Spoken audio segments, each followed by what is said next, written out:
शेर और चूहा की कहानी। जंगल का राजा शेर खा पीकर आराम से एक पेड़ की छांव में सो रहा था। कभी कहीं से एक नटखट चूहा वहां आ पहुंचा और खेलने लगा। खेलते खेलते वह शेर के ऊपर चढ़ गया। कभी वह शेर की पीठ पर दौड़ता तो कभी सिर पर चढ़ जाता। कभी वह उसके कान पर झूलता तो कभी पूंछ से खेलता। उसे बड़ा मजा आ रहा है और उसकी उछल कूद बढ़ती जा रही थी। नटखट चूहे की धमा चौकड़ी से शेर की नींद टूट गई। आंख खोलकर उसने देखा कि एक छोटा सा चूहा उसके ऊपर खेल रहा है। उसे बहुत गुस्सा आया और उसने चूहे को अपने पंजे में दबोच लिया। शेर के पंजे में आते ही चूहे डर गया और थर थर कांपने लगा। शेर बोला, बदमाश चूहे, तेरी इतनी हिम्मत कि तू जंगल के राजा शेर की नींद में खलल डाले। अब तेरी खैर नहीं, मरने के लिए तैयार हो जा। अब मैं तुझे मारकर खा जाऊंगा। मौत सामने देख चूहा गिड़गिड़ाने लगा, वनराज, मुझे क्षमा कर दे।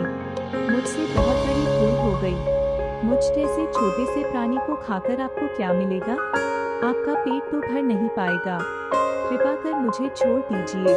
अवसर आने पर मैं अवश्य आपके काम आऊंगा। चूहे की बात सुनकर शेर हंसने लगा और बोला, मैं जंगल का राजा हूँ। मुझसे परेशानी इस पूरे जंगल में कोई नहीं। तू छोटा सा चूहा मेरे क्या काम आएगा? लेकिन फिर भी मैं दया करके तुझे प्राणदान देता हूँ। मेरी नजरों से दूर हो जा और आइंदा कभी मेरी नींद में खलल मत डालना। चूहा धन्यवाद कहकर वहां से चला गया।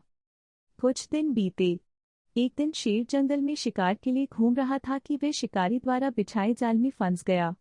उसने बहुत प्रयत्न किया किंतु जाल से बाहर नहीं आ पाया। वह मदद के लिए दहाड़ने लगा। शेर की दहाड़ वहां से गुजर रहे एक चूहे के कानों में पड़ी। यह वही चूहा था जिसे शेर ने दया कर प्राणदान दिया था। चूहे दहाड़ की दिशा में गया तो शेर को जाल में फंसा हुआ पाया। उसने फौरन अपने नुकीले दांतों से जाल काट दिया। शेर आजाद हो गया। उसने चूहे को धन्यवाद दिया तो चूहा बोला, वनराज, आप शायद मुझे भूल गए हैं।